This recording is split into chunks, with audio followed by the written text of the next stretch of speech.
அம்மா தொடரலாமா? வேற யாராவது பேசுறாங்களா?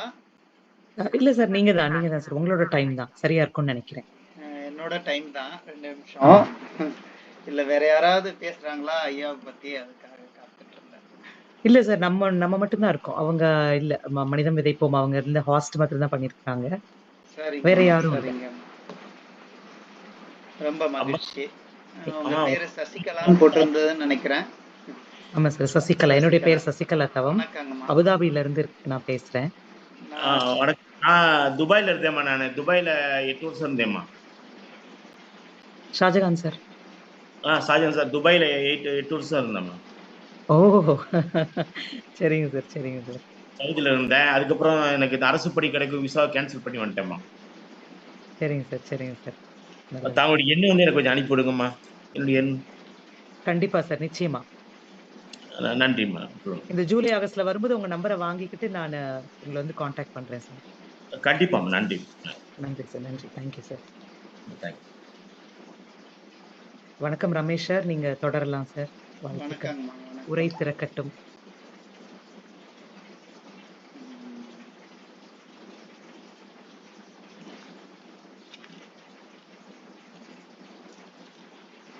நான் பேசுறது நல்லா கேக்குதுங்களாம்மா? நல்லா கேக்குது சார். ஏன்னா எல்லாரும் உறங்கிக் கொண்டிருக்கிறார்கள். உறங்கும் வேளையில் நான் கொஞ்சம் சத்தமா தான் பேசுவேன். அப்படி பேசுற பழக்கம் உண்டு. எப்படி இருக்குதுன்னு பார்க்கலாம். சிறப்பாக கேட்குது ஐயா. நன்றாக கேட்கிறது. ரொம்ப மகிழ்ச்சிங்கய்யா, ரொம்ப மகிழ்ச்சி.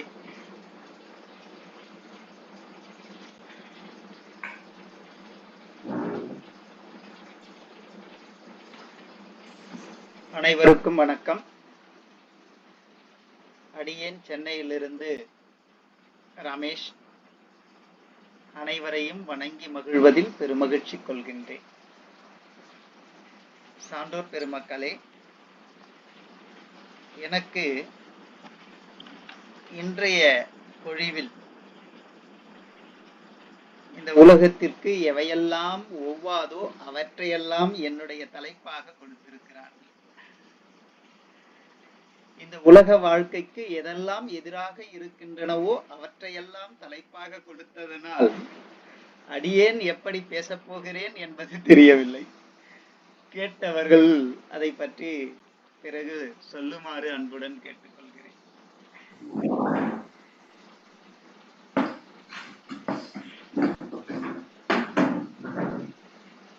அப்பன் நீ, அம்மை நீ, அன்புடைய மாமனும் மாமியும் நீ, ஒப்புடைய மாதரும் உன் பொருளும் நீ, ஒரு குலமும் சுற்றமும் நீ, துய்ப்பனமும் உய்ப்பனவும் தோற்றுவாய் நீ, துணையாய் என் நெஞ்சம் துறப்பிப்பாய் நீ, இப்பொன்னி மணி நீ, முத்து நீ, இறைவன் நீ, ஏறூர்ந்த செல்வனும் நீயே. மிக அழகாக திருநாவுக்கரசர் பெருமானை நினைவு கூர்ந்து அடியேன்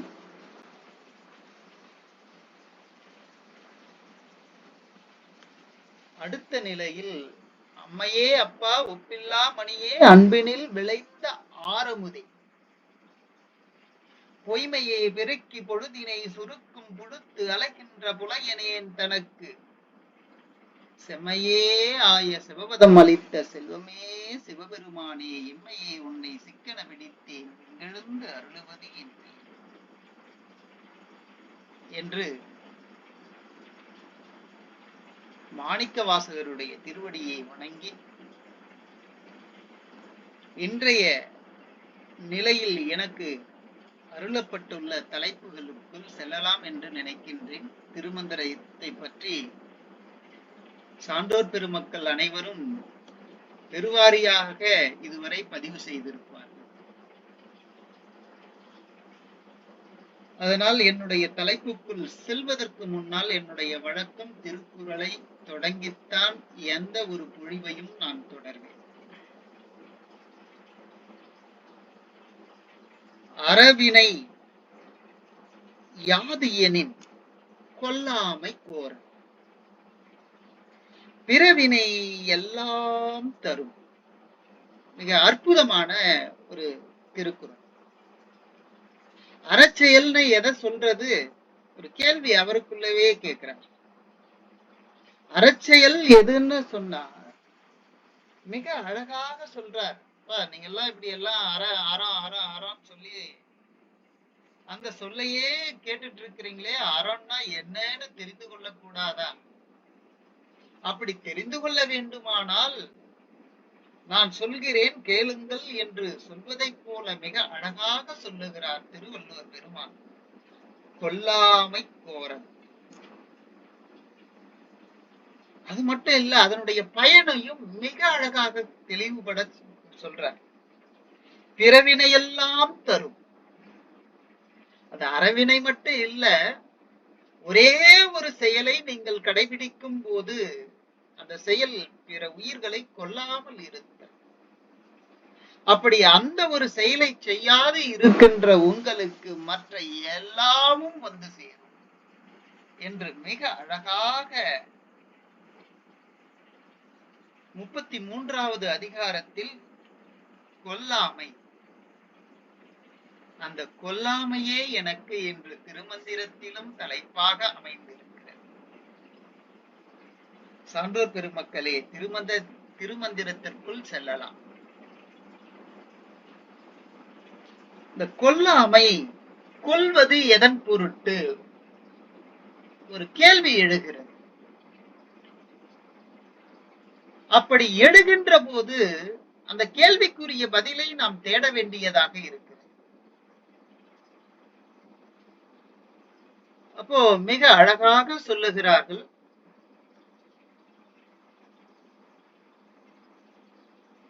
அம்மா ஒரே நிமிஷம்,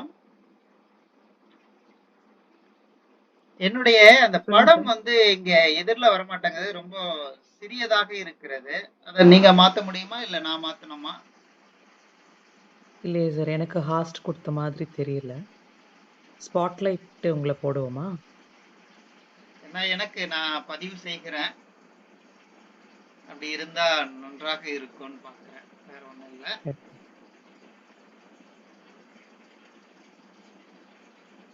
வந்துருச்சுமா, வந்துருச்சு, நானே பாத்துக்கிறேம்மா. பாத்துட்டீங்களா? ஓகே, நன்றி. ஸ்பாட்லைட் போட்டீங்களா சார்? என்னங்கம்மா? ஸ்பாட்லைட்னு ஒண்ணு இருக்கும், ஸ்பாட்லைட் போட்டீங்களா? இல்லம்மா, நானே ஒரு ஜூம் மீட்டிங் எல்லாம் நடத்தி நிறைய பழக்கம், அது அப்படி வந்ததுல ஒரு பின் கொடுத்து அதை வந்துட்டேன். ஓகே, பின் பண்ணிருக்கீங்க. Okay sir. ஆமாம்மா. Okay sir.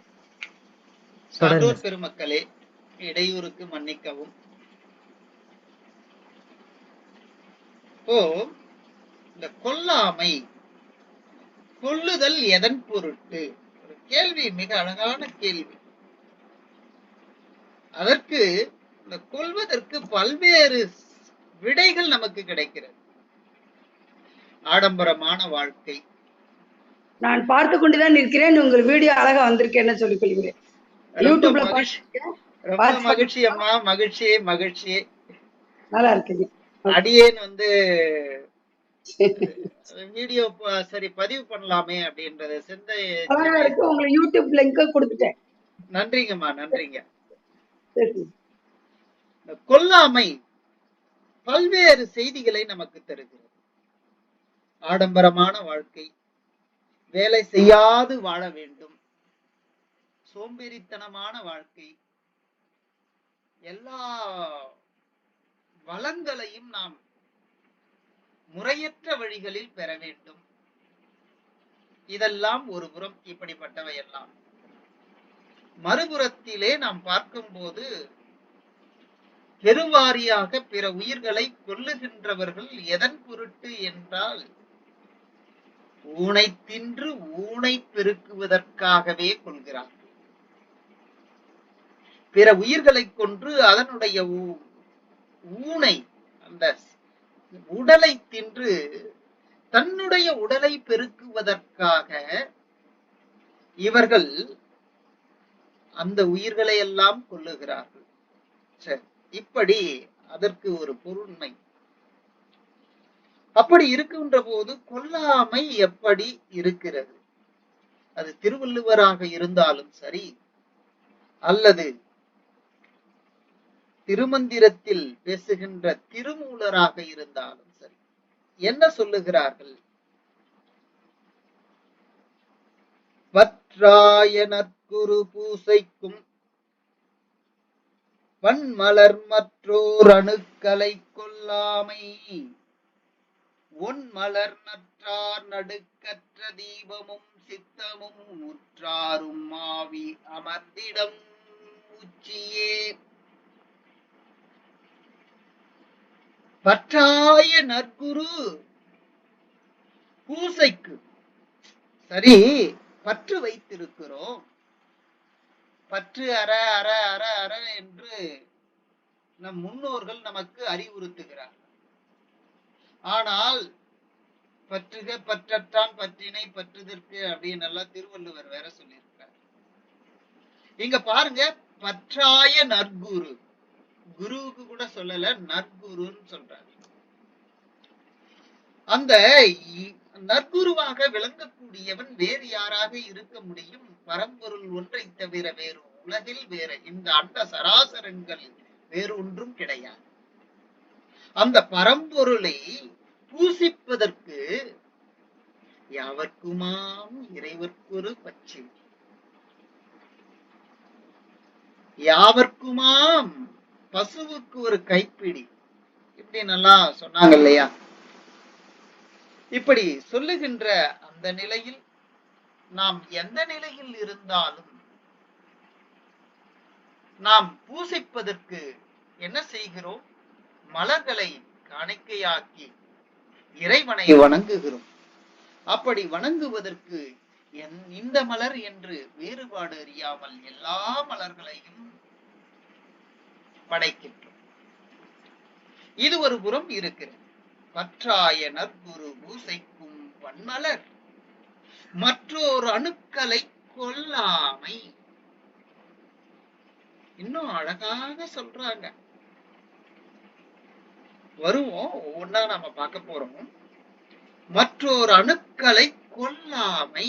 இந்த இடத்துல எதுக்கு மலரை சொல்லிட்டு கொல்லறத பத்தி சொல்ல வராருன்னா, ஒன் மலர் நற்றார் நடுக்கற்ற தீபமும் சித்தமும் உற்றாரும் ஆவி அமர்ந்து இடம் உச்சி. அதுவும் ஏகாரம் தேற்றகாரம் போடுகிறார். உச்சியே. சரி, இறைவனுடைய திருவடிகளை பற்றி கொள்வதற்கு வழிகாட்டியாக இருப்பவன் யாருன்னா வேற யாரும் இல்லை, குரு. அந்த குரு யார் என்று அடையாளம் காண வேண்டுமானால் நீங்கள் தேடிக்கொண்டே இருக்க வேண்டும். தேட தேட தேட இந்த உயிர்ப்பை பெறும். உடல் வேறு நிலையில் போனாலும் உயிர்ப்பை பெறும். அந்த உயிர்ப்பை பெற்று இறைவனுடைய திருவடியை அடையும். என்ன அழகாக சொல்றாங்க பாருங்க. அந்த குரு யார் தெரியுமா? நீ யாரை அடைய வேண்டும் என்று நினைக்கிறாயோ அவரே உனக்கு வழிகாட்டுகின்ற குருவாக வருகிறார். மிக அழகாக சொல்றார். இறைவனின் திருவடிகளை பற்றி கொள்வதற்கு வழிகாட்டியாக இருக்கும் குருவான இறைவனுக்கு செய்யும் பூசை. சைவ சித்தாந்தத்துல வேறு வேறு வேறு வேறு நிலையில போயிட்டே இருப்பாங்க. அதனால நாம அந்த இடத்துக்கு போகாம இந்த இடத்துல இதை நாம் பார்க்க வேண்டுமானால் இறைவனே இறைவனாகவும் இருக்கின்றான். அந்த இறைவனே நமக்கு வழிகாட்டியாகவும் இருக்கின்றான். அந்த குருவுக்கு நாம் செய்கின்ற பூசைக்கு பலவிதமான மலர்கள் உள்ளன. இதுதான் முதலடி மிக அழகாக சொல்லுகிறது.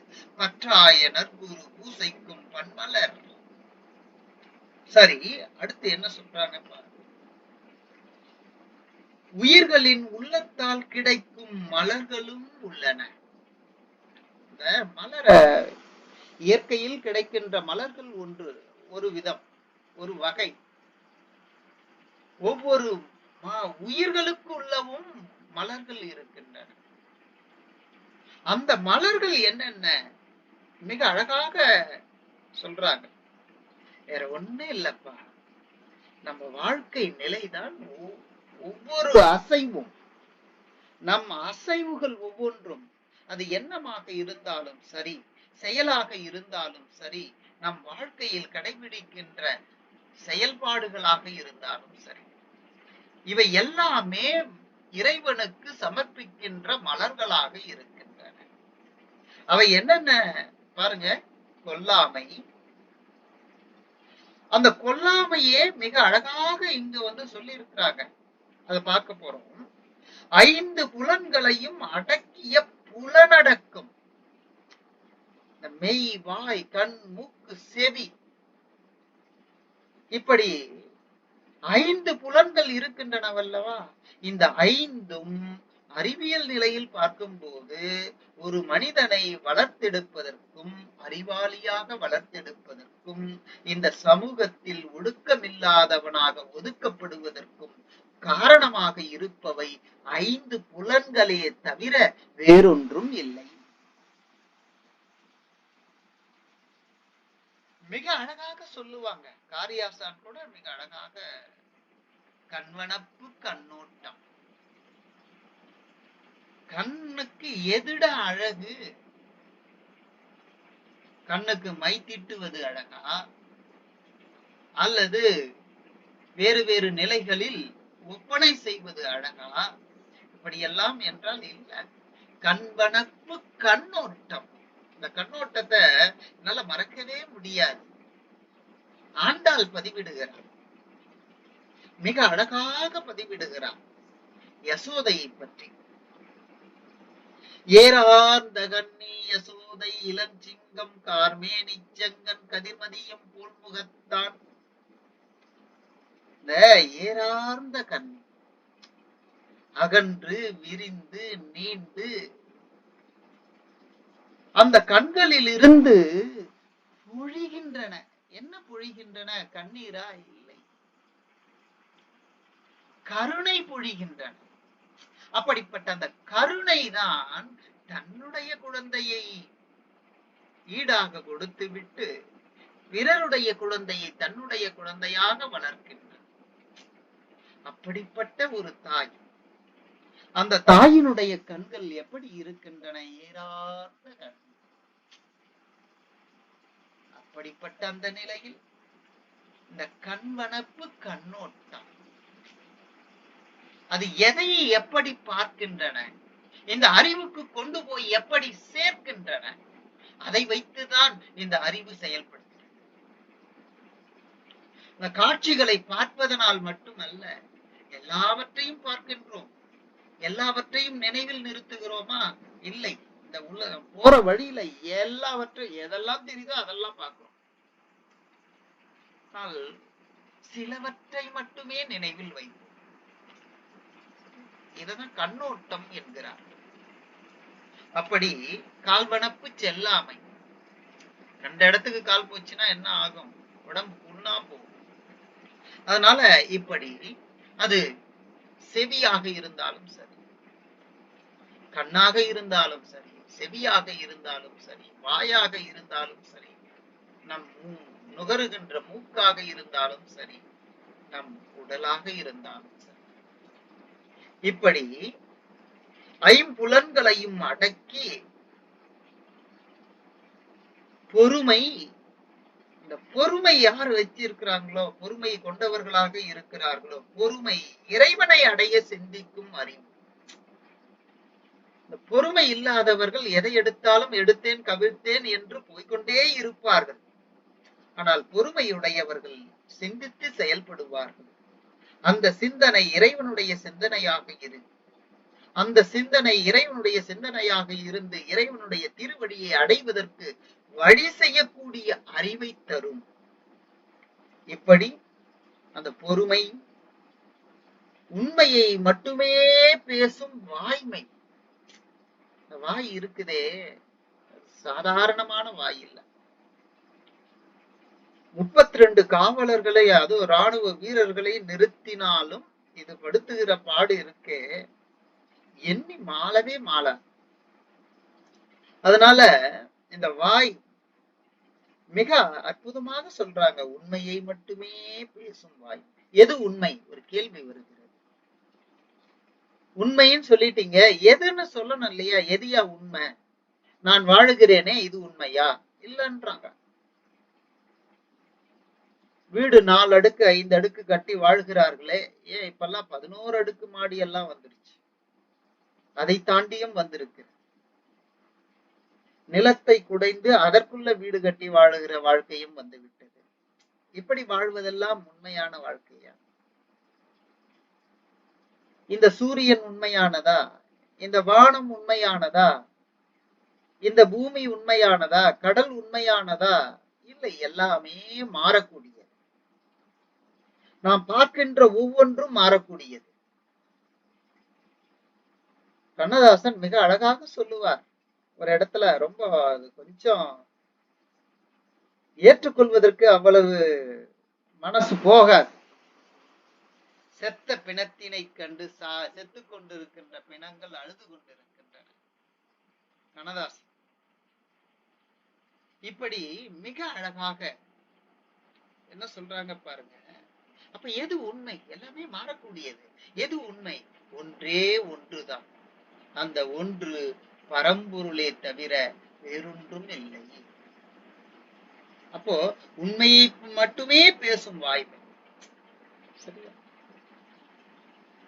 உண்மையான தவம், அன்பு, இவையெல்லாம் இதில் மிகவும் சிறந்த மலர். இதெல்லாம் மலர்கள், நம் மனிதனிடம் காணுகின்ற மலர்கள். இதுல சிறந்த மலர் எது அப்படின்னா, எல்லா மலர்களை காட்டிலும் மல்லிகை கொஞ்சம் மனமிக்கதாக இருக்கும் இல்லையா? நான் பார்த்த மலர்களில் சொல்லுகிறேன். அந்த மல்லிகைப்பூ தோட்டம் அப்படியே சாயந்தரமா கொஞ்சம் தூரத்துல நீங்க போனா கூட வாவாய் என்று அழைப்பதை போல இருக்கும். அந்த மல்லிகை மனம் வீசும். அதனால இங்க சொல்றாங்க, இத்தனை மலர்கள் இருக்கின்றன, இன்னும் இது போன்ற மலர்கள் இருக்கின்றன. எத்தனை மலர்கள் இருந்தாலும் ஒரு மனதிற்குள், ஒரு உயிருக்குள் சிறந்த மலர் எது தெரியுமா? கொல்லாமை.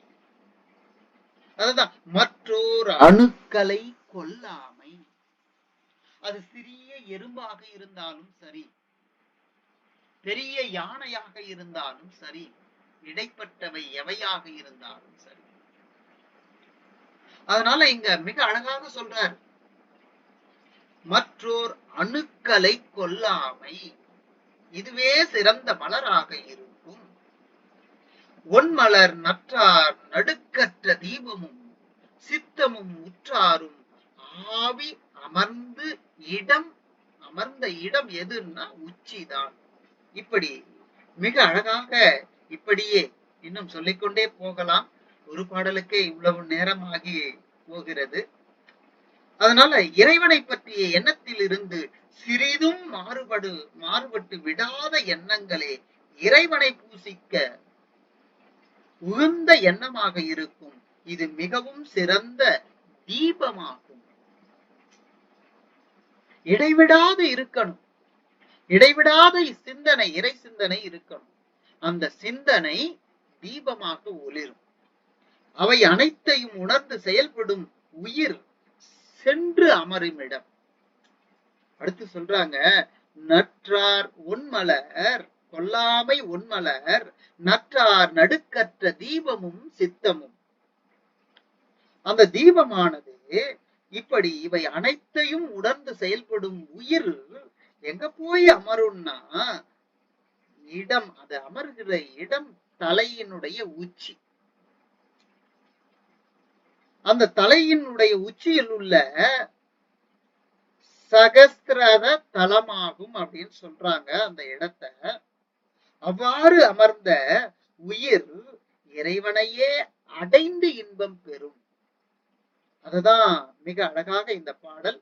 பற்றாய நற்குரு பூசைக்கும் பன்மலர் மற்றோர் அணுக்களை கொல்லாமை ஒன்மலர் நற்றார் நடுக்கற்ற தீபமும் சித்தமும் உற்றாரும் ஆவி அமர்ந்து இடம் உச்சியே அப்படின்னு மிக அழகாக சொல்றாங்க. இதற்கு நிறைய பாடல்கள் எல்லாம் இருக்கிறது. நாம அதையெல்லாம் பார்த்தோம்னா இன்னும் போயிட்டே இருக்கும் போல இருக்கு. திருமூலர் மிக அழகாக சொல்லுவார். இன்னொரு இடத்தில் 1823 எனக்கு கிடைத்த பதிப்புகளில், உள்ளம் பெருங்கோயில் உன்னுடம்பு ஆலயம் வள்ளல் பிரானார்க்கு வாய் கோபுர வாசல். அப்படியே கோபுரம், இந்த கோபுருக்கு வாயிற்படி எதுன்னா இது வாசம் செய்கின்ற இடம் வாயிற்படி. நாம கிராமத்துல எல்லாம் போனோமா, இப்ப இல்ல முற்காலத்துல வந்து கொஞ்ச நாளுக்கு முன்னாடி எல்லாம் ஒரு 10-20 ஆண்டுகளுக்கு முன்னால் கிராமத்துக்கு போனோம்னா அகன்ற வாசல் இருக்கும். இப்படிப்பட்ட நாட்களில் எல்லாம் தெருக்களில் தான் மக்கள் படுத்து உறங்குவார்கள். நானும் அவர்களில் ஒருவன். அப்படி அந்த வாசப்படியாக வாய் இருக்கிறது, கோபுரத்தினுடைய வாசப்படியாக. வள்ளல் பிரானார்க்கு வாய் கோபுர வாசல், தெல்ல தெளிந்தார்க்கு சீவன் சிவலிங்கம். தெரியலன்னா எதுவுமே தெரியாது, தெரிஞ்சுக்க விரும்பலன்னாலும் தெரியாது. ஆனால் தெல்ல தெளிந்தார்க்கு சீவன் சிவலிங்கம். மிக அழகாக சொல்றார். கள்ள புலனைந்தும் காலாமணி விளக்கே. இதுல ரொம்ப அற்புதமான கருத்து இருக்கு. இப்பதான் நாம வந்து பார்த்தோம், ஐம்புலன்களையும் அடக்க வேண்டும் என்று பார்த்தோம். ஆனா இங்க திருமூலர் குறிப்பிடுகிறார், கள்ள புலனைந்தும் காலாமணி விளக்கு. நான் கூட சொன்னேன், நம்ம ஒரு மனிதனை உருவாக்குவதும் அழிப்பதும் இந்த 5 புலன்கள் தான். இந்த 5 புலன்களை நாம் சரியான திசையில் திருப்பி விட்டால் நம்மை அசைப்பதற்கு யாரும் கிடையாது.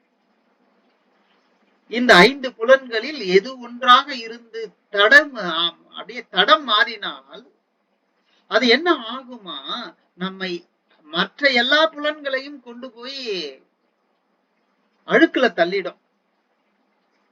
சென்னைன்றதுனால பூவாறு சொல்லலாம், பூவாத்துல போய் அப்படியே மூழ்கி அடித்து விடும். அதனால இங்க இப்படி மிக அற்புதமாக சொல்லுகிறார். மாணிக்க வாசகரும் மிக அற்புதமாக குறிப்பிடுகிறார். கள்ள புல குரம்பை கட்டழிக்க வல்லானே. மிக அழகாக அவரும் இதே சொல்லு, கள்ள புல குரம்பை கட்டழிக்க வல்லான். யாரு? சிவபெருமான். அந்த 5 புலன்களும் திருட்டுத்தனமானவை. மாணவர்களுக்கெல்லாம் சொல்லுவோம், ஒரு போர்ட்ல வந்து ஒரு கரும்பலகை இருக்கிறது, அந்த கரும்பலகை முழுக்க நம் கண்கள், மாணவராக இருந்து நம் கண்கள் போகுமான்னா போகாது. அதுல ஒரு புள்ளி வச்சிருந்தா அந்த புள்ளியைத்தான் பார்க்கும், மற்றவற்றை மறக்கும். கண்ணுக்கு எதிரிலே அததான் பார்த்துட்டு இருப்போம். ஆனா நான் அந்த புள்ளியில் மட்டும்தான் நம் கருத்து செலுத்துவோம். அதனால இங்க மிக அழகாக சொல்றாங்க, இந்த கண்ணு எத்தனையோ நிகழ்ச்சிகளை பார்க்குது, ஆனா எதை கொண்டு வந்து சேர்க்கிறது? அது ரொம்ப முக்கியமான வினா. இந்த காது எத்தனையோ கேட்கிறது, எதை கொண்டு வந்து நம் அறிவுக்குள் சேர்க்கிறது? இந்த மூக்கு இருக்கு, இந்த மூக்கு உயிர்காற்றை சுவாசிக்கிறது, அது மட்டும்தான் சுவாசிக்குதா? இல்ல, எந்த இடத்துல என்னென்னலாம் வந்து தொலைதோ அத்தனையும் சுவாசிக்கிறது. சுவாசிக்காம இருக்க முடியுமா? இல்ல. அதனால சில இடத்துல போனா மூக்க பிடிச்சுக்கும். அதனால இங்க மிக அழகாக சொல்றாங்க, கள்ள புல குரம்பை கட்டழிக்க வல்லானே. இப்படி மிக அழகாக இந்த பாடலை, இன்னும் 11 பாட்டு இருக்கு, அரை மணி நேரத்துல எப்படி முடிக்க போறேன்னு தெரியல. கொள்ளீடு பாருங்க, மிக அழகாக சொல்றாங்க, இந்த உலக வாழ்க்கையில எப்படா வாழறோம் நம்ம எல்லாம் அப்படின்னு ஒரு கேள்வி கேட்டீங்கன்னா பாக்குறோம், ஏய் கொல்லு, குத்து, இடி, இப்படிதான் பேசுறாங்க மக்கள். அதனால இங்க சொல்றாங்க, கொல் இடு குத்து என்று கூறிய மாக்களை. இதெல்லாம் இந்த உலக வாழ்க்கை. சரியா? அடுத்த உலக வாழ்க்கைன்னு ஒண்ணு இருக்குதுன்றாங்க. அதுல எப்படி இருக்குதான் பாருங்க, வெள்ளடிக்காரர் வலி கயிற்றால் கட்டி செல்லிடு நிலம் என்று தீவாய் நரகிடை நெல்லிடு என்று நிறுத்துவர் தாமே. மிக அழகாக சொல்றாங்க, இந்த உலகத்துல நீ எப்படி வாழறையோ அடுத்த உலகம் உனக்காக காத்து கொண்டிருக்கிறது. இந்த உலகை நீ எப்படி அணுகுகிறாயோ, எப்படி வழி நடத்துகிறாயோ, அப்படித்தான் உனக்கான அடுத்த உலகம் காத்துக் கொண்டிருக்கிறது. அடுத்த உலகம் இருக்கா இல்லையான்றது அடுத்த இதுல பாத்துக்கலான்னு வாழறவங்க வாழ்க்கையெல்லாம் சொல்றாங்க. எனக்கு என்னன்னா இருக்கோ இல்லையா அந்த கேள்வி நமக்கு வேண்டாம். பெரியவங்க சொல்லி வச்சிருக்கிறாங்க. அடுத்த உலகம்னு ஒண்ணு இருந்துட்டா அப்ப என்ன பண்றது? கண்கட்ட பின்னே சூரியனை வணங்கினா என்ன, வணங்கா கட்டி என்ன? அதனால இருக்கும் போதே சரியாக இருக்க வேண்டும். அடுத்த உலகம் இருக்குன்னே நீங்க உறுதியா நம்புங்க. அது இல்லைன்னா கூட பரவாயில்ல. அடுத்த உலகம் இருக்குன்னு நம்பிட்டு இந்த உலக வாழ்க்கையை நாம் சரிப்படுத்திக்குவோம் இல்லையா, அதற்காக அடுத்த உலகம் இருக்குன்னு நம்புங்கன்னு சொல்லுவேன் நான் மாணவர்கள். அதனால இங்க சொல்றாங்க, இப்படி கொல்லு இடு குத்து என்று கூறிய மாக்களை, மக்கள் கூட சொல்லல, மாக்களை வல்லடிக்காரர், வல்லடி வலிமையானவர்கள், வன்மையாக நடந்து கொள்பவர்கள், ரெண்டும் சேர்ந்தவர்கள். யாரா அண்ணா? யமதூதுவர்கள் வருவார்கள். இந்த யமதூதுவர்கள் என்ன பண்ணுவாங்கன்னா, அப்படியே போட்டு பெரிய தாம்பு கையில போட்டு அப்படி கட்டி இறுக்கி, நடக்க கூட முடியாத அளவுக்கு கட்டி இழுத்துக்கிட்டு போவாங்க.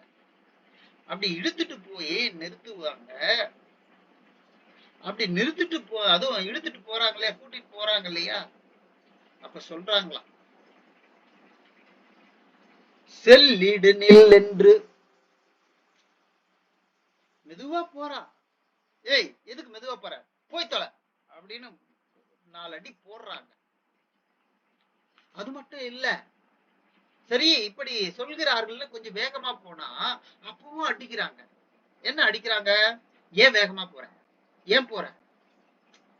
அப்போ நடந்தாலும் தப்பு, நின்றாலும் தப்பு, நீ எதை செஞ்சாலும் தப்பு.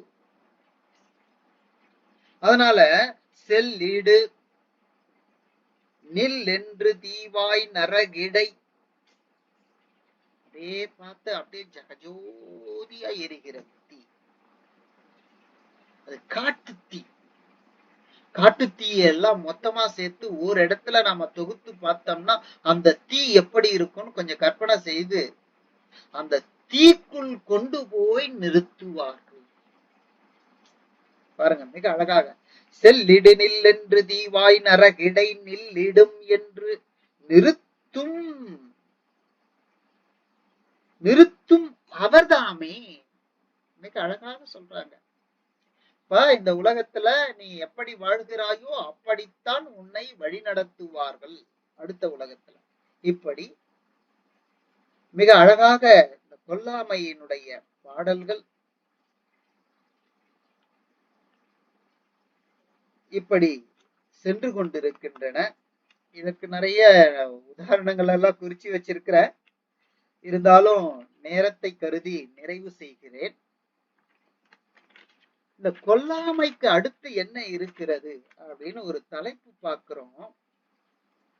புலால் மறுத்தல்.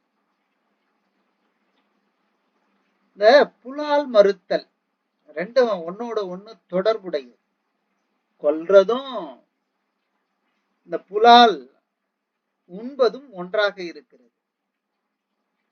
அது ஏற்கனவே நான் சொன்ன எதன் பொருட்டு கொல்லாம அந்த கொல்வது நிகழ்கிறது அப்படின்றதுக்கு, உண்பதன் பொருட்டு அவை எல்லாம் நிகழ்கின்றன ஒரு கருத்தை பார்த்தோம். அதுவும் மிக அழகாக சொல்றாங்க, தன்னை உண்டவரை எவ்வழியும் தாழ்த்தி இழி துயரில் ஆழ்த்தி வருவதனால் புலை உணவு பொல்லாத கொலை பாதகம் இப்படி நேர்ந்து இருக்கிறது.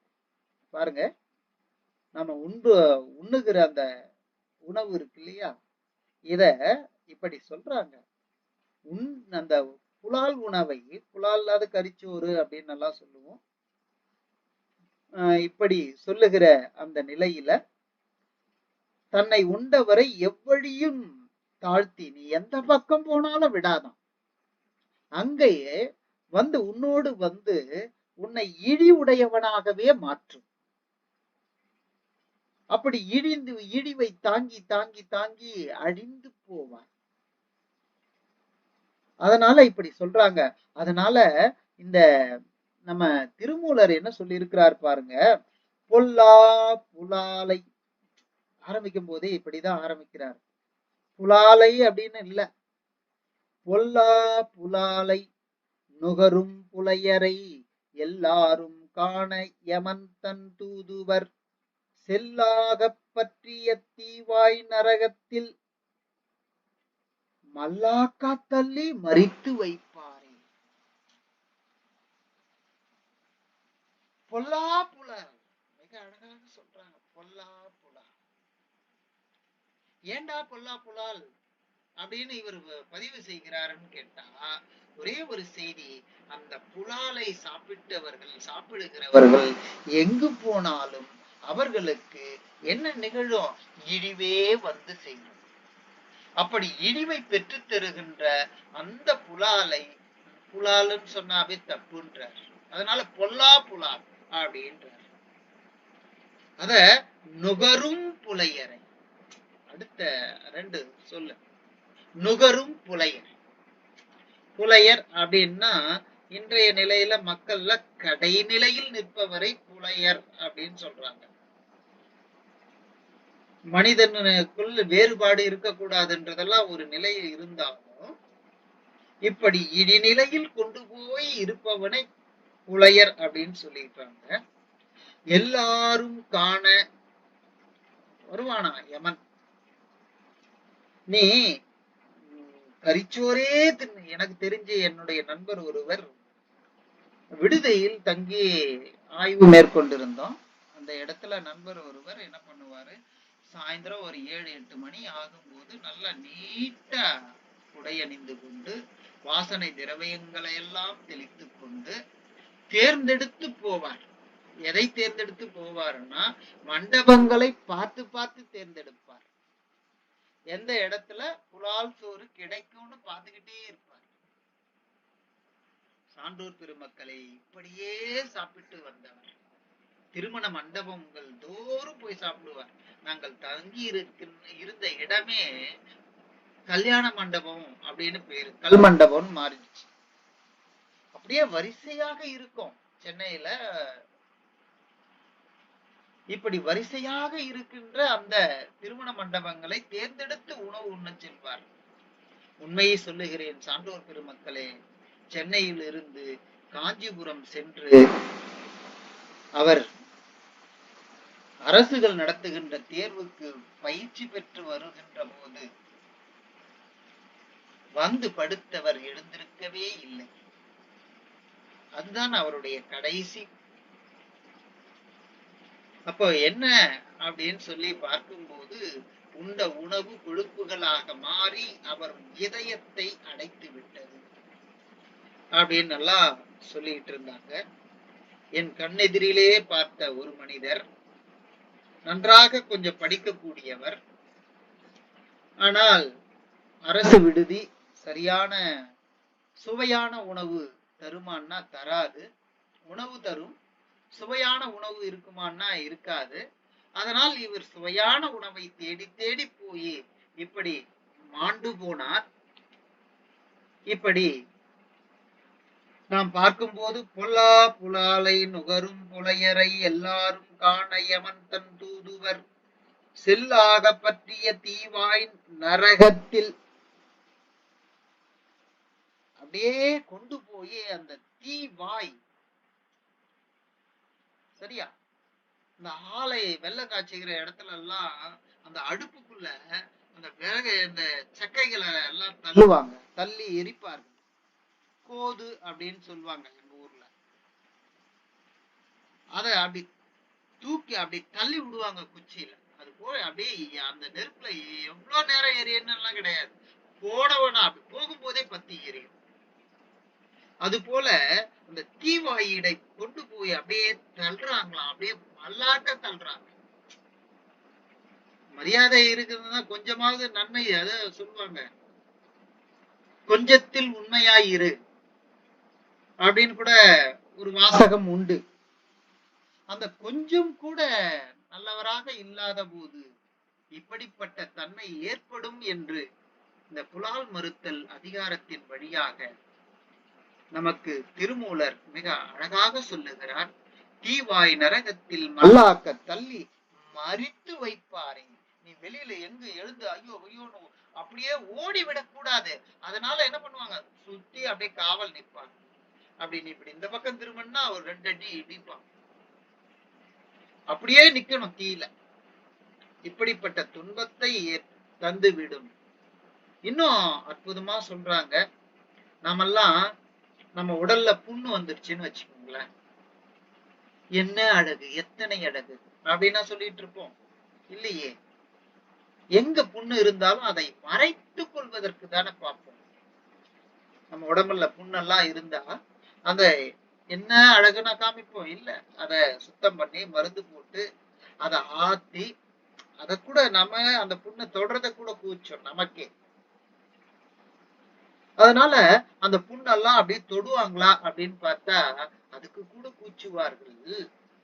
தன் உடல் புண்ணை வெளிப்படுத்த மறைப்பார்கள், வெளிப்படுத்தாமல் மறைப்பார்கள். இப்படி மறைக்கின்ற அந்த புண்ணு தெரியுமா, இன்னொரு உயிரினுடைய உடல்ல இருந்து வெட்டி கரியாக சாப்பிடுறமே அதுவும் புண்ணுதானே. பாருங்க, அப்படி இங்க வெட்டினா என்ன ஆகும், அந்த சதையெல்லாம் வெட்டிக்கும். அப்படி சதையை வெட்டினா என்ன ஆகும், அது புண்ணாக மாறும். அந்த புண் நீ அங்கேயே வெட்டுற இல்ல, அதனுடைய உடலையும் வெட்டுற இல்ல, அதுவும் இப்ப உன்னுடைய உடல்ல இருக்கிற புண்ணையே நீ வெறுக்கும் போது அந்த புண்ணை எப்படிப்பா நீ சாப்பிடுற. இப்படி பெரியவங்க நிறைய பேரு கேட்கிறாங்க. இத்தகைய நீ இங்க ரொம்ப அழகாக சொல்றாங்க, பிற உயிர்கள் செத்து ஒழிய உதிரம் புலையாய் உதிரம் தோய்ந்து ஊன் வடிந்து அதே சதையெல்லாம் தொங்கி தொங்கி போய் புண்ணாய் புடுத்து கிடக்கின்ற புலாலை அதே புண்ணு புண்ணு புண்ணா இருக்கலாம். திருவள்ளுவர் இன்னொரு இடத்துல சொல்லுவாரு, அதை சொல்லலாம். மிக அழகாக இங்க சொல்றாங்க, அந்த புண்ணை போய் நீ என்ன சுவைன்னு உண்றாயே, உன்னை பார்த்தா எங்களுக்கு எப்படிப்பா தோணுது, ஐயோ பாவமாக தோன்று. இப்படி அந்தோ உன் உயிர் வாழ்வு எவ்வளவு இழிவையும் பழியையும் துயரையும் இது தொடர்ந்து கொடுக்கிறது. இத்தனை இதனை நீங்க என்ன பண்ணணும், ஒவ்வொரு நாளும் கொஞ்சம் சிந்திச்சு பாருங்கப்பா அப்படின்னு சொல்லி அறநெறிச்சாரம் கூட இத மிக அழகாக வெளிப்படுத்துகிறது. அடுத்த தலைப்பு நாம பார்க்கும்போது கொஞ்சம் வேகமா போயிடுற, பிறன்மனை நயவாமை அப்படின்னு சொல்றாங்க.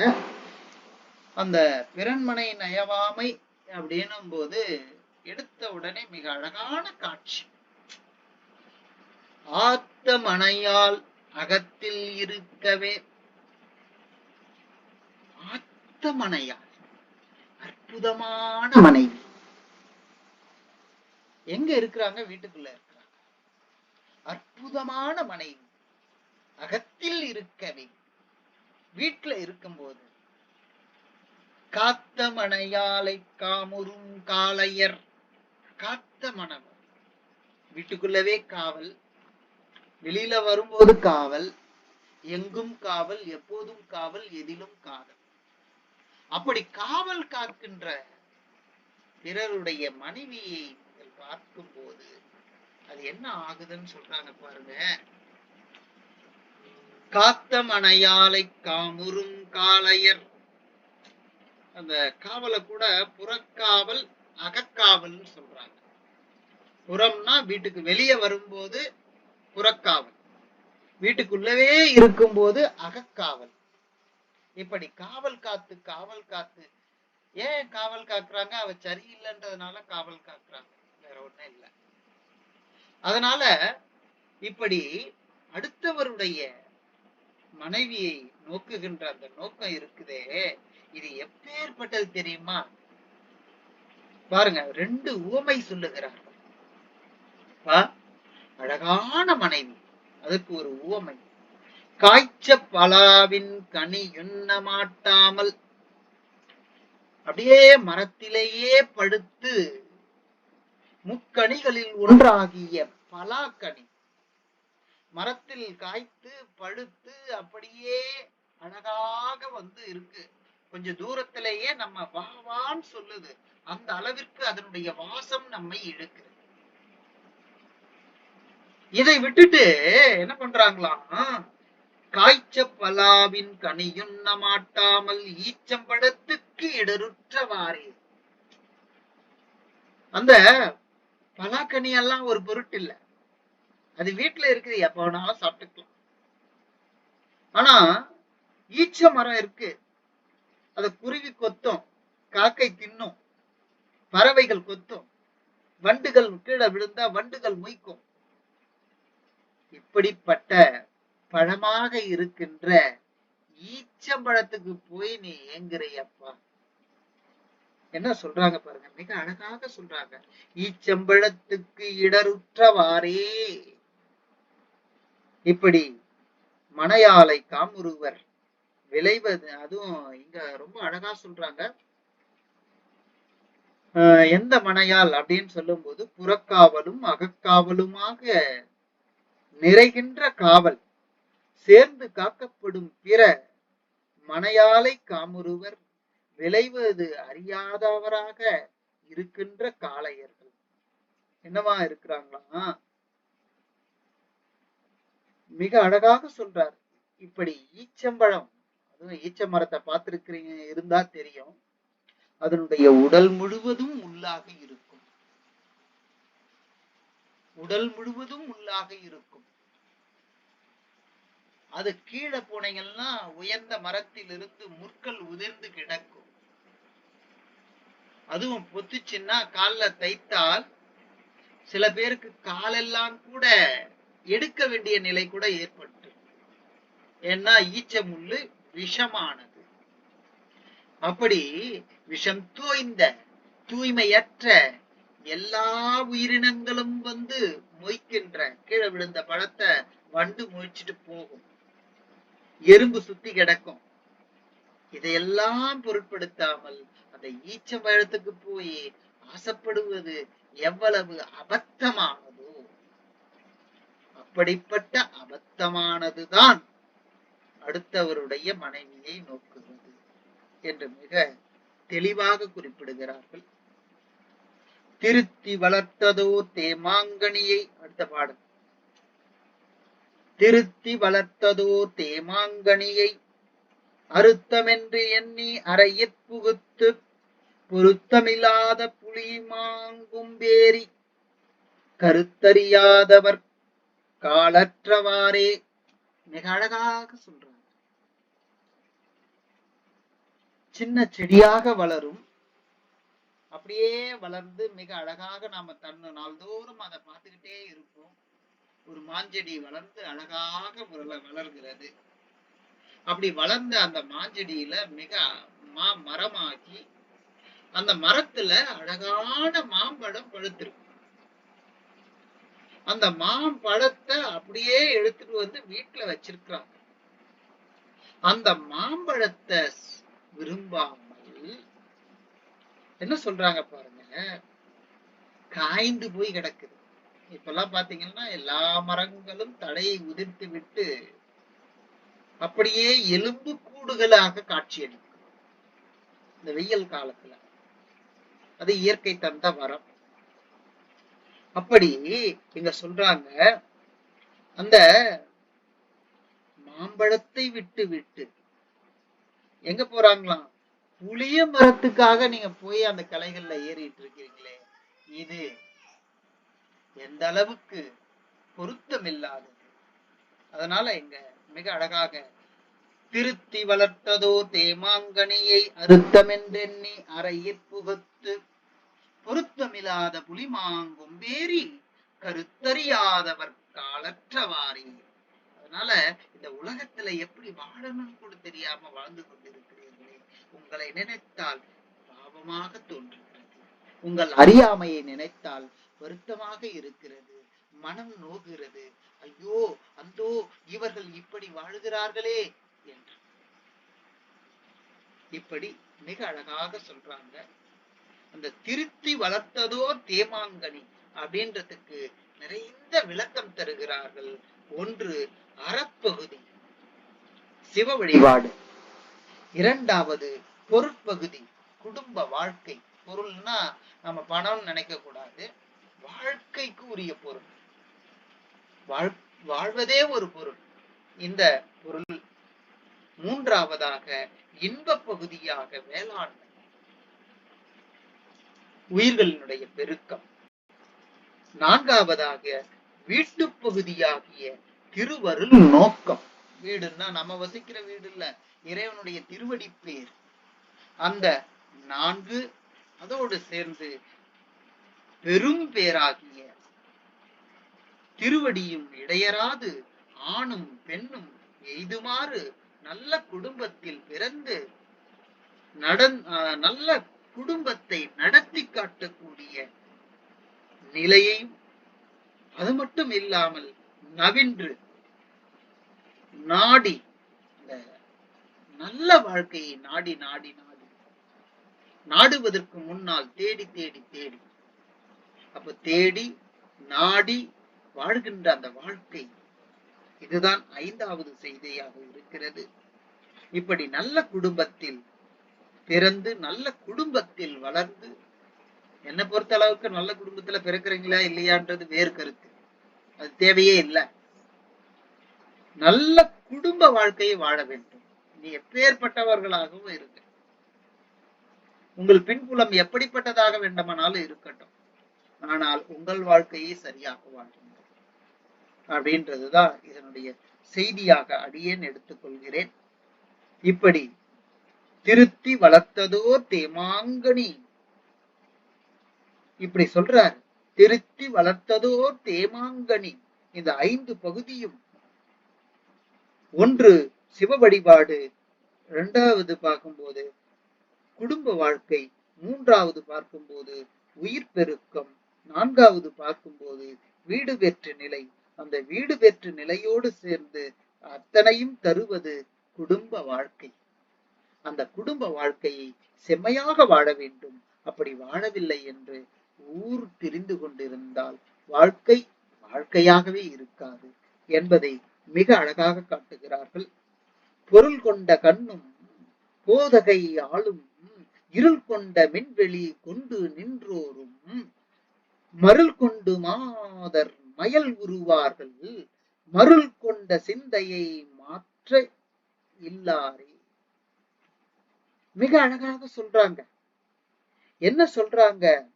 அருளும் அன்பும் அருளும் இன்றி முறை கடந்து பொருள் ஆசையினால் குடி கொன்று இறை கொள்ளும் கோமானாகிய கண்டனன் எனப்படும் மன்னனும் பிறன் மனை விழைந்து அறம் திரம்பிய மயலுற்று வாழ்வான். அவன் மன்னனாக இருந்தாலும் சரி, மடையனாக இருந்தாலும் சரி, இந்த உலகை ஆளுகின்ற மன்னனாக இருந்தாலும் சரி, கடை குடியில் வாழ்பவனாக இருந்தாலும் சரி, மன்னனுடைய வாழ்க்கையும் இழி உடையதுதான், கடைநிலையில் வாழ்பவனுடைய வாழ்க்கையும் இழி உடையதாகவே இருக்கும். அதுபோலவே மெய்யுணர்வு எழாவண்ணம் அறிவினை அடக்கிய ஆணவமும் முனைப்பாம் இருளினுடைய விண்ணொலி போன்று தோன்றிய புல் அறிவாளர் பிறன்மனை வேட்டு மயல் உருவர் அத்தகைய வெண்டீரும் கற்பழிந்து வழிசேர் இடிகுலத்தவராக கருதப்படுவர். அறம் திரம்பிய செல்வமும் சிற்றினம் சார்பும் புல்லறிவும் மருள் கொல்லவும் மாதர் மயலுறவும் செய்யும் கருவிகளாக இவையெல்லாம் இருக்கின்றன. இத்தகையதோர் இப்படிப்பட்டவர்கள் எல்லாம் தாமாகவே மருள் கொண்ட சிந்தையை மாற்றிக்கொள்ளும் பன்மை இல்லாதவர்களாக வாழ்வர். அதனால இப்படி தெருளுரு நல்லோர் ஒரு நாளும், அதுக்கு அடுத்து பாடல் வருது, அந்த தெருளுரு நல்லோர் அப்படின்றது ஒரு நாளும் இம்மருள் கொள்ளார். அந்த தெருளுரு நல்லோர்னா தெளிந்த சிந்தனை உடையவர், தெளிந்த வாழ்க்கையை வாழ்பவர், பிறர் பின்பற்றும்படியான வாழ்க்கை. இப்படி உண்மையை உணர்ந்து வாழ்பவர்கள் எந்த காலத்திலும் தடமாற மாட்டார்கள். ஆண் பெண் இருவரும் ஒருவருக்கு ஒருவர் சிறப்புறும் வழி துணையாதல் வேண்டும். ஒருவருக்கு ஒருவர் துணையாக இருக்க வேண்டும். இந்த 5 விரல்களும் ஒரு பொருளை எடுக்கும் போது எவ்வாறு குவிந்து அந்த பொருளை பற்றுகின்றனவோ அப்படி. இப்படி பாருங்க, இங்க இருக்கிற செல்போனை எடுக்கிற ஒரு விரல் கூட அதை விட்டு விலகவில்லை. 5ம் சேர்ந்து செயல்படுகிறது. மவுச பிடிக்கிற 5 விரல்களும் சேர்ந்து செயல்படுகிறது. இப்படி 5 விரல்கள் போல ஆணும் பெண்ணும் வாழ்க்கையை இணைந்து செயல்பட வேண்டும், வாழ்க்கையை இணைந்து வாழ வேண்டும். இதைத்தான் இந்த பாடல் மிக அழகாக காட்டுகிறது. பொருள் கொண்ட கண்ணும் போதகை ஆளும் இருள் கொண்ட மின்வெளி கொண்டு நின்றோரும் மருள் கொண்டு மாதர் மயல் உருவார்கள் மருள் கொண்ட சிந்தையை மாற்றக்கில்லாறு. அவர்களால அவர்களுடைய தவறை உணரவே முடியாது. தான் பிடித்த முயலுக்கு 3 கால் தான், 4 கால் என்று சொன்னாலும் அதை ஒன்றை வெட்டி விட்டு இல்லை என்று நிரூபிப்போம். இப்படி குணம் கொண்டவர்கள், இப்படிப்பட்ட குணம் கொண்டவர்கள், அவர்களை திருத்தவே முடியாது. என்ன சொல்றவன் தான் மடையனாக போவான். இப்படி மிக அழகாக சான்றோர் பெருமக்களே, இன்னும் 6 பாடல் இருக்கின்றன. பொறுத்தருளவும். அதுக்குள்ள கொஞ்சம் வேகமா போயிடலான்னு நினைக்கிறேன்.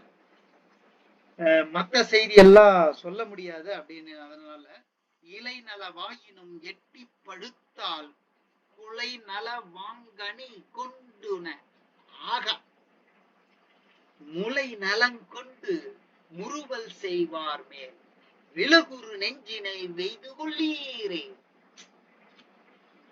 எட்டி படுத்தால் என்ன, ஈயாதவன் வாழ்ந்தால் என்ன? ஒரு பழமொழி, மிக அற்புதமான பழமொழி. ஊர் நடுவே ஒரு எட்டி மரம் இருக்கிறது.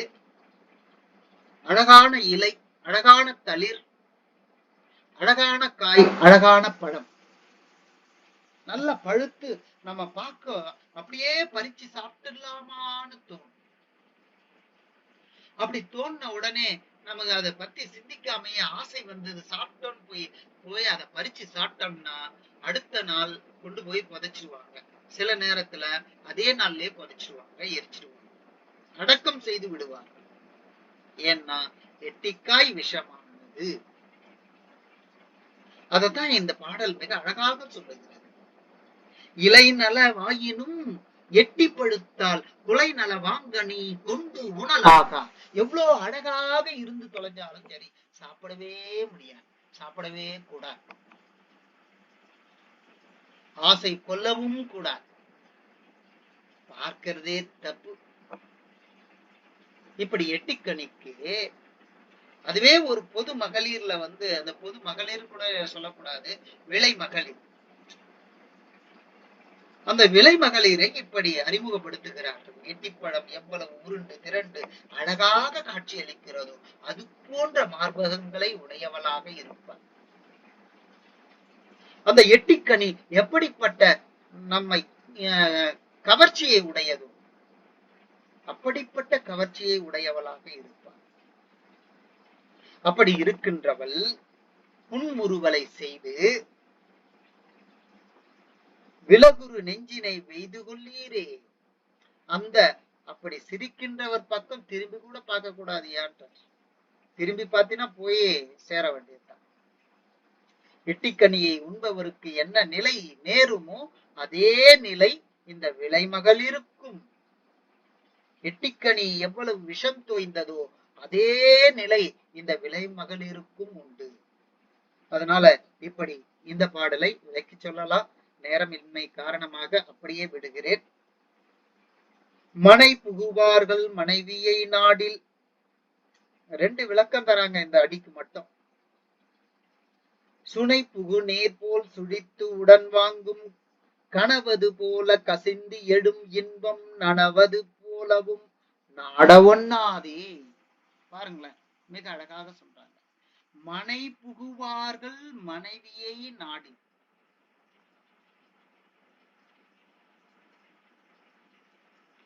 நன்றாக வாழக்கூடிய வாழ்க்கை இருக்கு இல்லையா, அந்த வாழ்க்கை கணவனும் மனைவியும் சேர்ந்து வாழுகின்ற வாழ்க்கை இருக்கிறதே, இது இன்பம் பெறுகின்ற வாழ்க்கை. அதைத்தான் முதல்ல சொல்றாங்க. மனை புகுவார்கள் மனைவியை நாடி. அது எப்படி இருக்குமா? சுனை புகு நீர் போர் சுழித்து உடன் வாங்கும். அந்த நீர் சுழற்சி இருக்கு இல்லையா, அந்த சுழற்சியில போய் அகப்பட்டவர்கள் மீள முடியுமா அப்படின்னா மீள முடியாது. அதனால என்ன சொல்றாங்க பாருங்க, சுனை புகு நீர் போர் சுழித்து உடன் வாங்கும். அப்படி உடன் வாங்குமா? கனவது போல கசிந்தெடும் இன்பம் நனவது போலவும் நாட ஒண்ணாதே. சரி, இதையே இன்னும் எப்படி சொல்றாங்க? இன்னொரு உரையை படிச்சாங்க. அங்க என்ன சொல்றாங்கன்னா, விளை மகளிரினுடைய வாழ்க்கையில் அகப்பட்டவர்கள் எப்படி இருப்பார்கள், எப்படி அழிந்து போவார்கள், எப்படி மூழ்குவார்கள்னா, சாதாரணமான தண்ணியில நாம நீச்சல் அடித்து வந்து விடலாம்.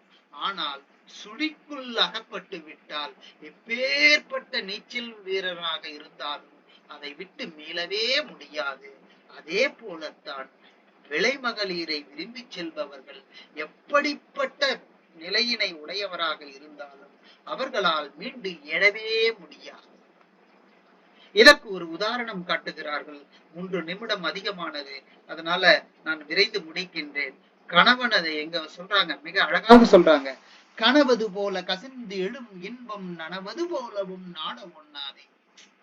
ஆனா அந்த இன்பம் தான் வாழ்க்கை நினைச்சு போயிட்டு இருக்கிறீங்களே, அதெல்லாம் கிடையாதுயா. அது எப்படி இருக்குமா? தூக்கத்துல வர கனவுல சாப்பிட்டா பொழுது விடிஞ்சு எழுந்து நம்ம இப்பதான் சாப்பிட்டோமே, கனவுல சாப்பிட்டோமே, வயிறே வயிறே பசிக்காதே அப்படின்னு சொன்னா கேக்குமா? கேட்கவே கேட்காது. அப்ப அந்த வயிறு என்ன பண்ணும்? சிறுகுடலை எல்லாம் பெருங்குடல் சாப்பிடுவது போல ஒரு உணர்வு ஏற்படும். அப்போ நிஜ வாழ்க்கையில் சாப்பிட்டாதான் சரியாக இருக்கும். அப்போ கனவு வாழ்க்கை போன்றது விளை மகளிருடைய வாழ்க்கை.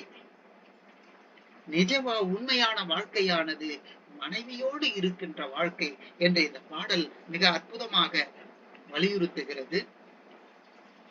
இந்த விளை மகளினுடைய நிலைமையை அடுத்த பாடல் மிக அழகாக சுட்டுகிறது. இயலுறும் வாழ்க்கை இளம்பிடி மாதர். ஒரு இடத்துல இருக்கவே மாட்டாங்க. ஏன்னா பாத்தீங்கன்னா அப்படியே நிக்குமா? நிக்கவே நிக்காது. காலை அசைச்சு அசைச்சு தூக்கி தூக்கி தூக்கி தூக்கி தான் நிக்கும். ஒரே இடத்துல அப்படியே நிக்கணும்னா நிக்க முடியாது. அதனால இங்க அழகான சொல்லப்பட்டாங்க, இயல் உறும் வாழ்க்கை இளம்பிடி மாதர். அடுத்தவங்களுடைய நேரத்தை எடுத்துட்டு இருக்கிற, அதனால மிக வேகமாக முடிக்கிற. புயனுற புள்ளி புணர்ந்தவர் எய்தும் மயலுறும் வானவர் சார்வித்து என்பார் அயலுற பேசி அகன்று ஒழிந்தனர். இந்த இயலுறும் வாழ்க்கை இளப்பிடி மாதர், அந்த யானையை போன்று இருக்கின்றார்களா, அவ்வளவு கட்டு மஸ்தான உடம்பு,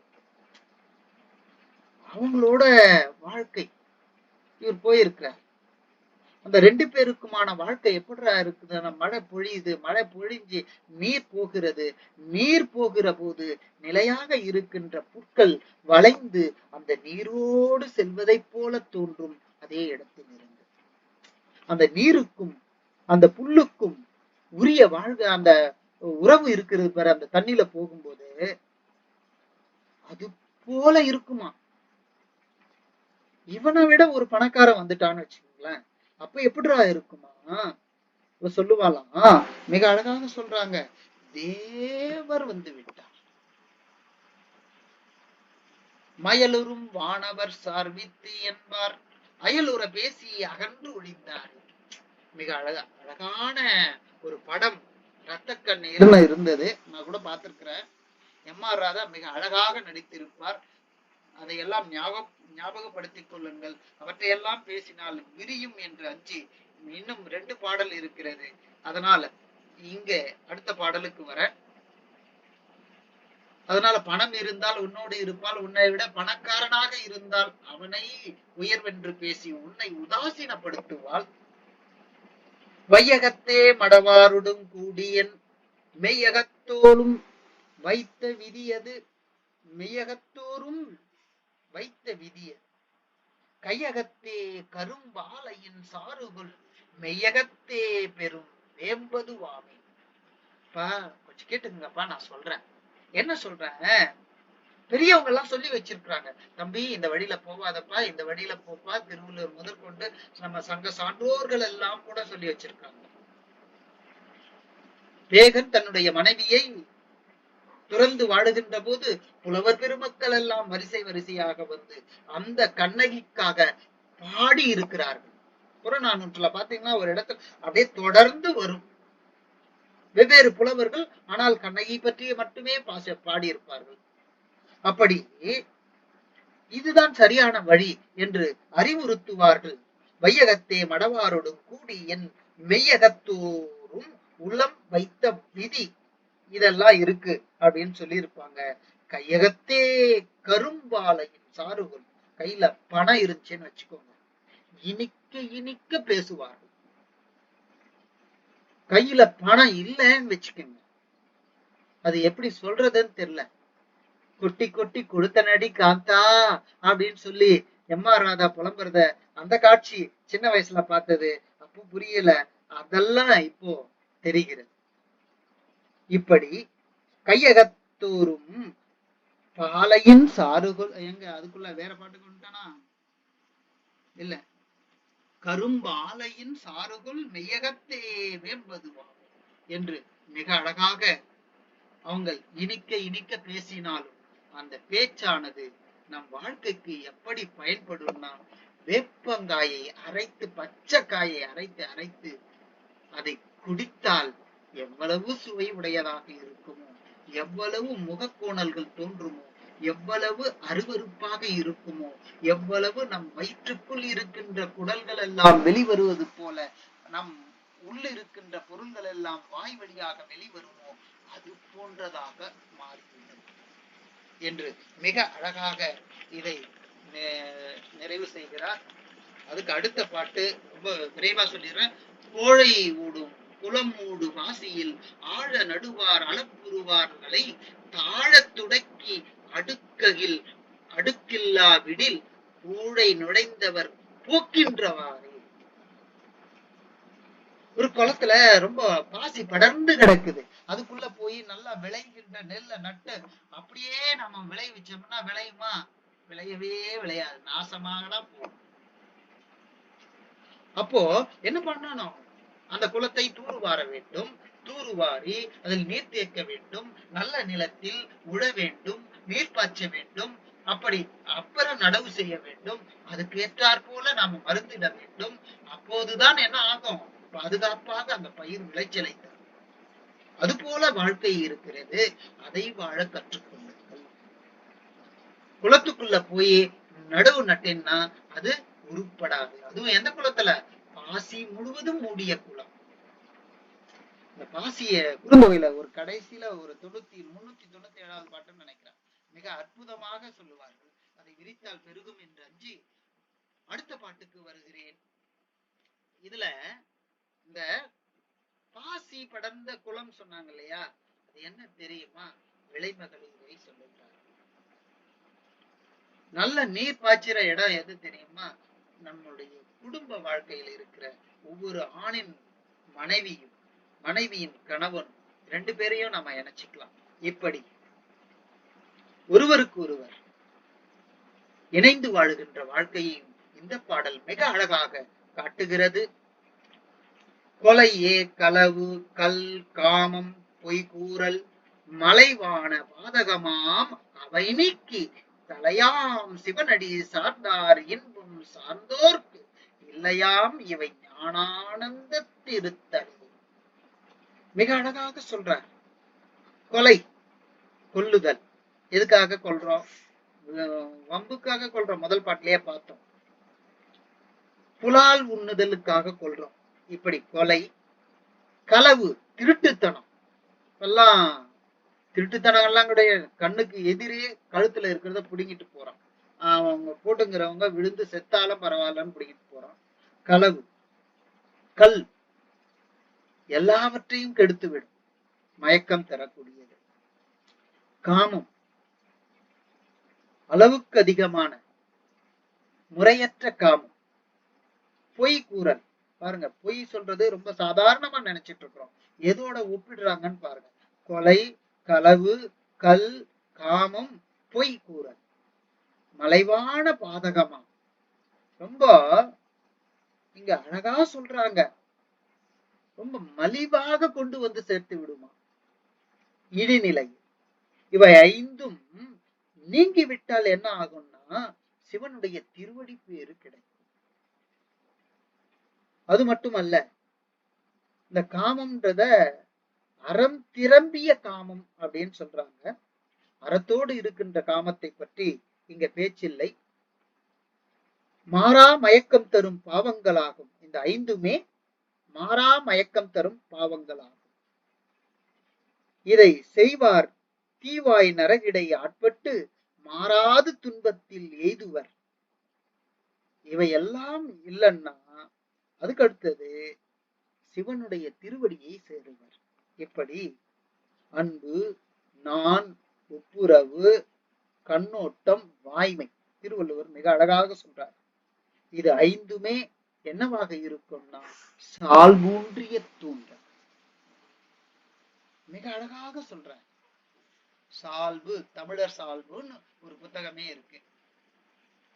அப்ப தமிழர்களுடைய ஒரு பெருமையான நிலை, தமிழர்களுடைய ஒரு தகுதியான நிலை, தமிழர்களுடைய ஒரு உயர்வான நிலை. இப்படி எதை வேண்டுமானாலும் சால்புக்குள் கொண்டு வரலாம். அவையெல்லாம் உயர்வை சார்ந்தவையாக இருக்கும். அதனால இப்படி மிக அழகாக சான்றோர் பெருமக்களே, பல பாடல்களை நான் மிக வேகமாக சொல்லிவிட்டேன். பாடல்களை மட்டும் அதற்குரிய பொருளை மட்டும் சொல்லிட்டேன். ஒப்பீட்டு நிலையில் ஒவ்வொரு பாடலும் அதை எடுத்து விரித்தால் பெருகிக்கொண்டே இருக்கும். 1/4 மணி நேரம் முடிந்து விட்டது. அதனால் மன்னித்தருளுமாறு அன்புடன் கேட்டுக்கொண்டு இத்தனை நேரம் என்னுடைய சிற்றுரையை கேட்ட அனைவருக்கும் நன்றியை தெரிவித்து இடம் சாருகிறேன். நன்றி, வணக்கம்.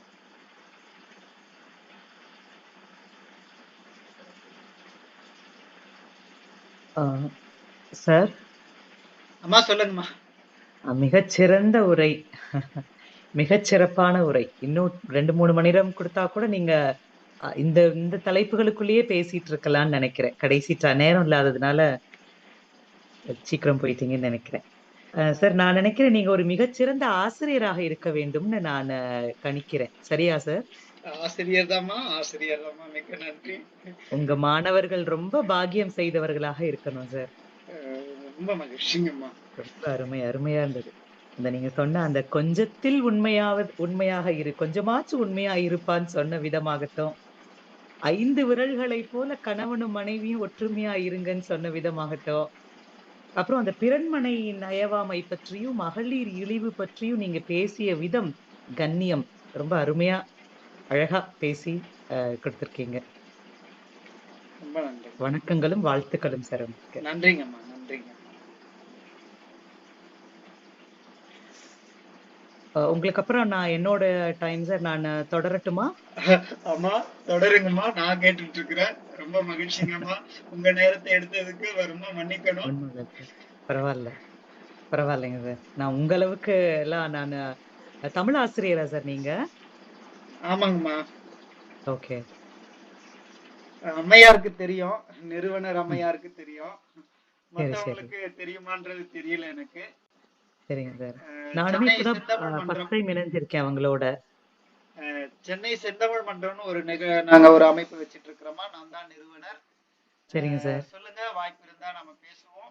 அம்மையார் கூட பேசி இருக்கிறாங்க ஒரு நிகழ்வுல. இப்பதான் உலக சாதனை ஒன்று நிகழ்த்தி போன 17ஆம் தேதி நிறைவு செஞ்சோம். அதுல அம்மையார் வந்து பேசியிருந்தாங்க.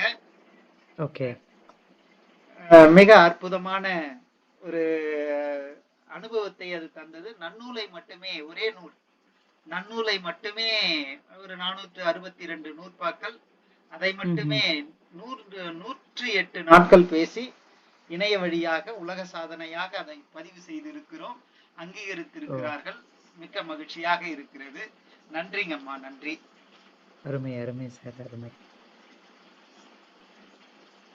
நன்றி சார், நன்றி சார். நான் என்னுடைய உரையை தொடரலாம் என்றிருக்கிறேன். தொடருங்கம்மா, மிக்க மகிழ்ச்சி. நன்றி சார், நன்றி.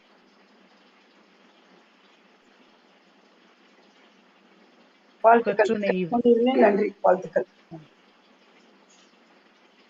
அம்மா யூடியூப்ல நல்ல எல்லாரும் ஒரு வந்து விட்டார்கள். நீங்கள் தொடருங்களம்மா. நன்றிம்மா, நன்றிம்மா. சொற்றுணை வேதியன் சோதிவானவன் பொற்றுணை திருந்தடி பொருந்த கைத்தொழ கற்றுணை பூட்டியோர் கடலிற் பாய்ச்சினும் நற்றுணையாவது நமச்சிவாயம். நற்றுணையாவது நமச்சிவாயம். திருச்சிற்றம்பலம். கிட்டத்தட்ட மனிதம் விதைப்போம் அமைப்பாளர்கள் இன்று காலை 5 மணி அளவில் தொடர்ந்து ஆரம்பித்து கிட்டத்தட்ட 20 மணி நேரங்களை தாண்டி 21வது மணி நேரத்தில் நாம் இருக்கிறோம். திருமூலர் திருமந்திரத்தை முற்றோத்தல் என்ற வகையில் அவர்கள் தொடர்ந்து செய்து கொண்டிருக்கிறார்கள். அந்த வகையில எனக்கு திருமூல தேவநாயனார் அவர் அருளி கொடுத்த தலைப்பாகத்தான் நான் பார்க்கிறேன். என்னுடைய தலைப்பு